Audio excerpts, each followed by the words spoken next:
The story of the old nurse Sophia and the brave dog Maximus shows us that helping others is not just a good thing, but also a way to help ourselves find purpose and meaning in the darkest moments of life.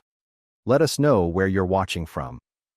Now relax and enjoy this amazing story.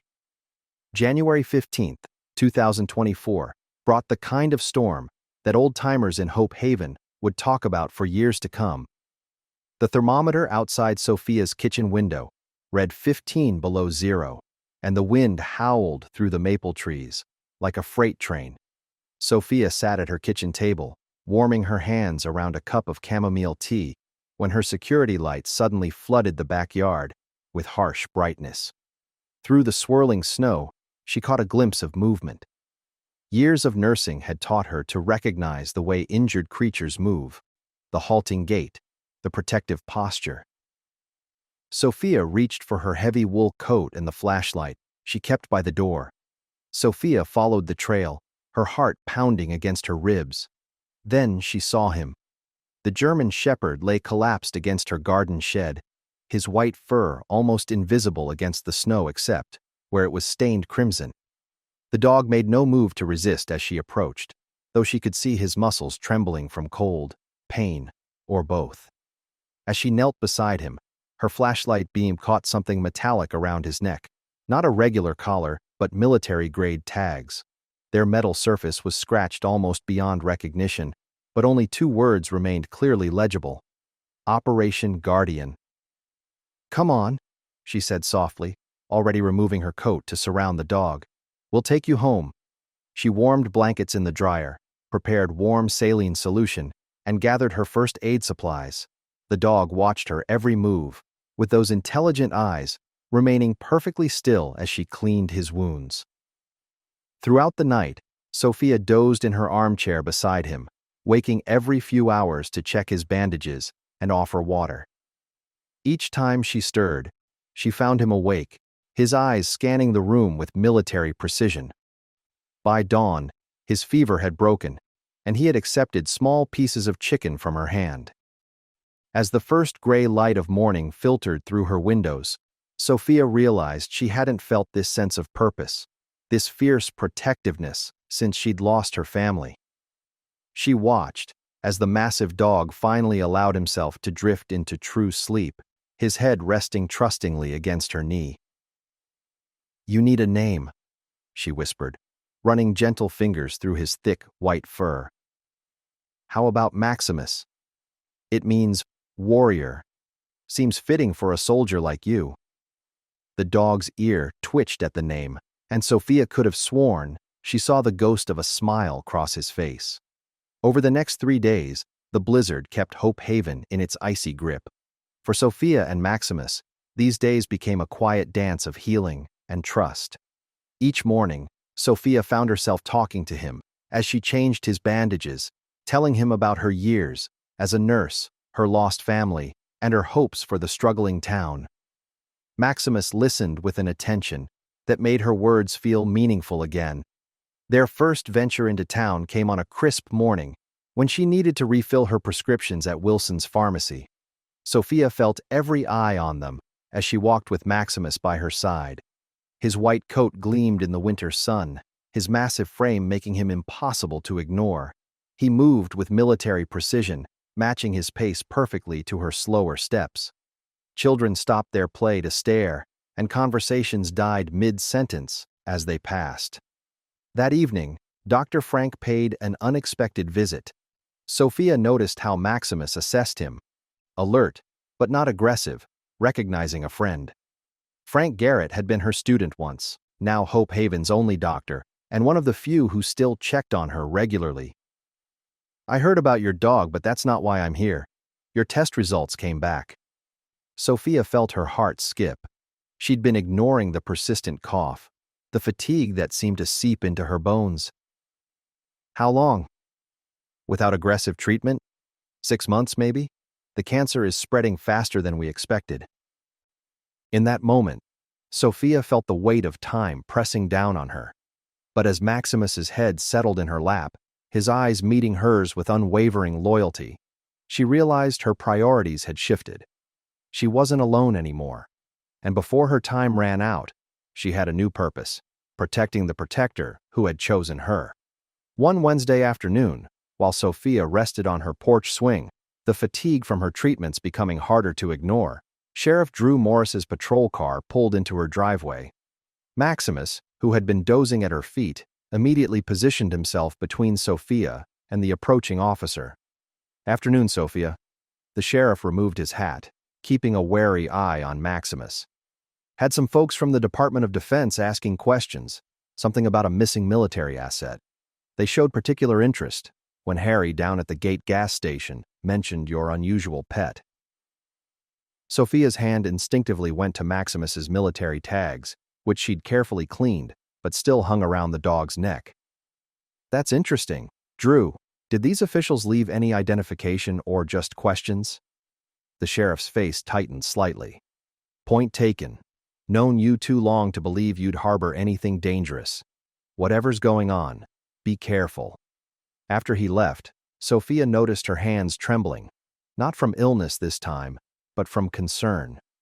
That evening, as she prepared Maximus's dinner, a sharp knock at her back door made them both freeze. Through the glass, she saw Dr. Frank's anxious face. "You need to see this. I have a friend at the VA hospital in Augusta. She did some digging after I mentioned Maximus's tags.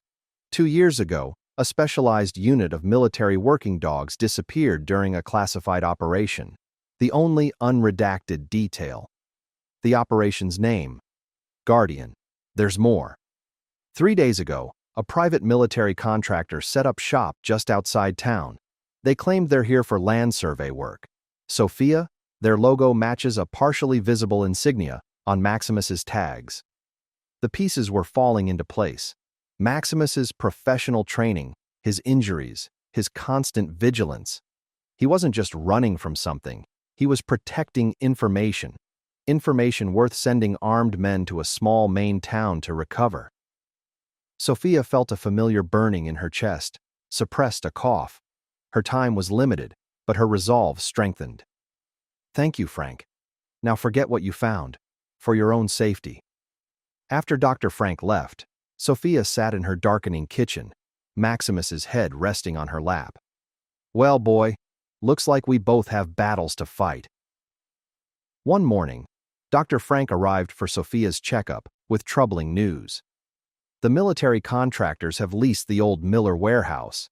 They're calling it a regional security office, but I've seen their equipment. It's not standard corporate gear." Sophia watched Maximus's reaction to this information. His posture remained alert but calm. Yet she noticed how he positioned himself to maintain clear sight lines to both doors and windows. "They're not here for a simple runaway dog, are they, Frank?" Before he could respond, Maximus's head snapped toward the window. Outside, a black SUV crept past her house, its tinted windows concealing its occupants. Sophia recognized the vehicle, the same one that had been parked outside the diner when she'd last ventured into town. "Sophia, your latest test results. The treatments aren't working as well as we hoped. You need to consider—" "What I need is to finish what I've started." She pulled out her journal, now filled with detailed observations and carefully researched notes.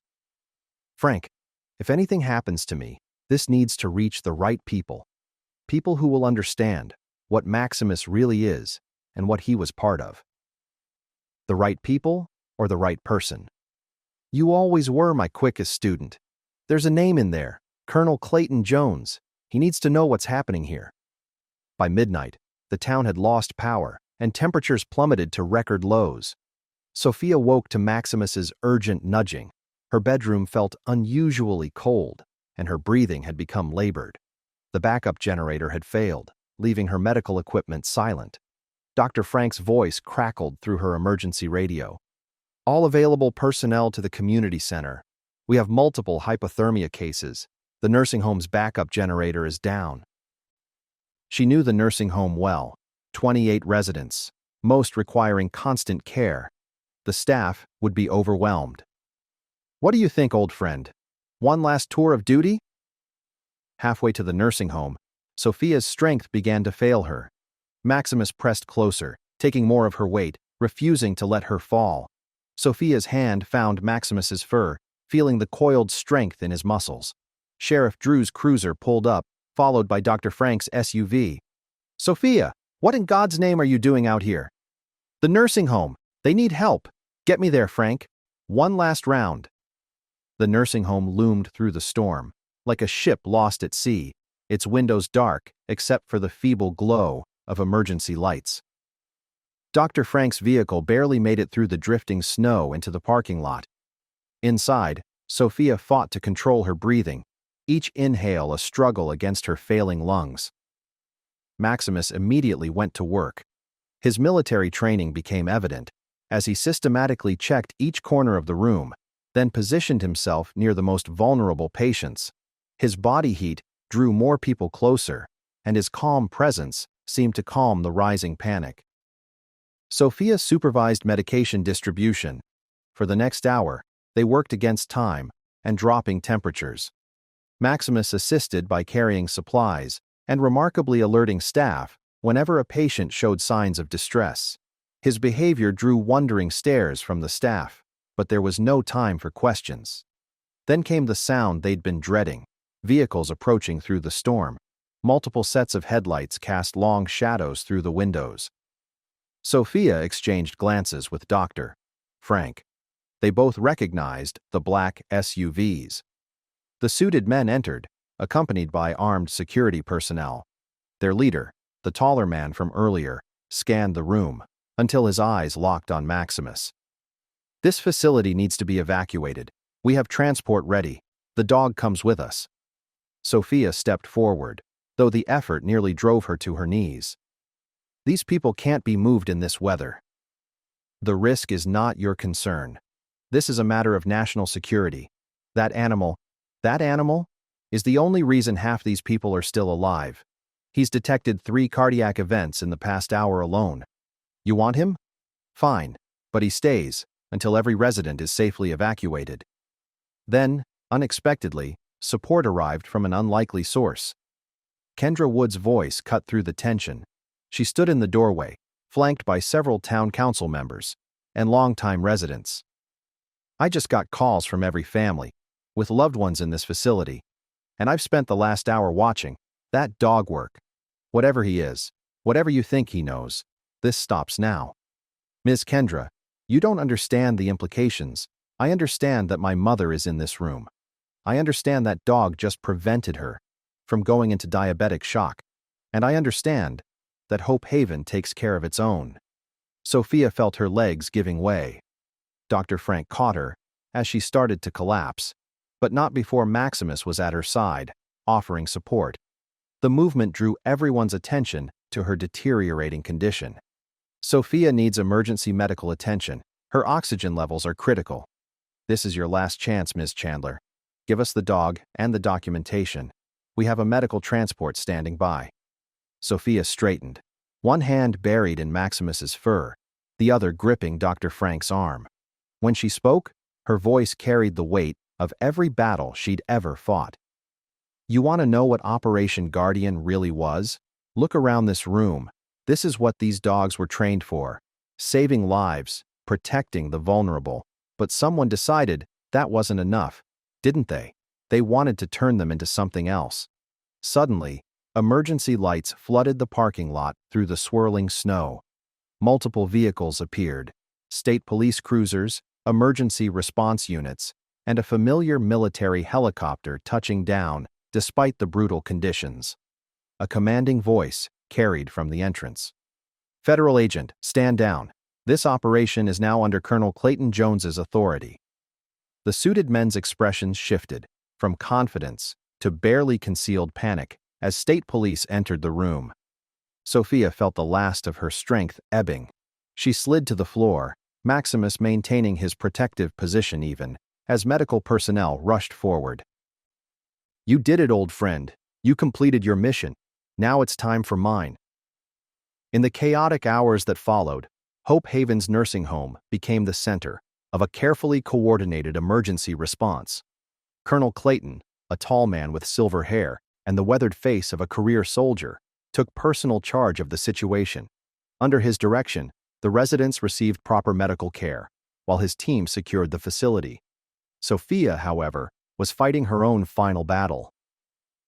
The strain of the night had accelerated her condition beyond Dr. Frank's ability to stabilize.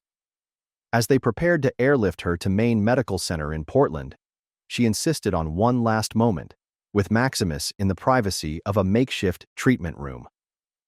Sophia spoke to Colonel Clayton, while Maximus maintained his vigilant position beside her bed. Her voice, though weak, carried the clarity of someone delivering a vital mission briefing.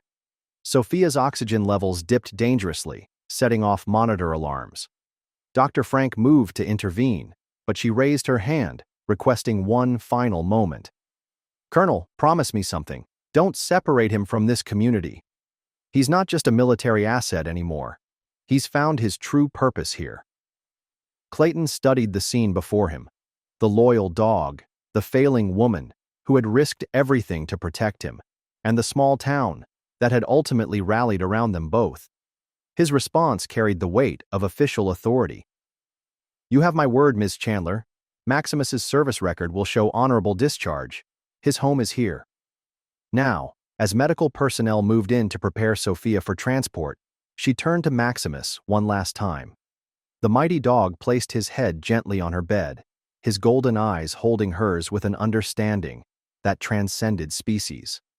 The snow had finally stopped, and the first hints of dawn colored the eastern sky.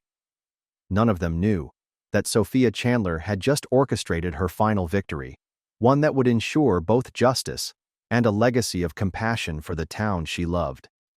Are you ready to give yourself to the community without expecting anything in return, like Sophia did?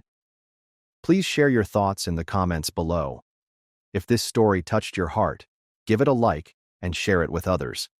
Don't forget to subscribe to our channel to hear more inspiring stories. Goodbye, and see you soon.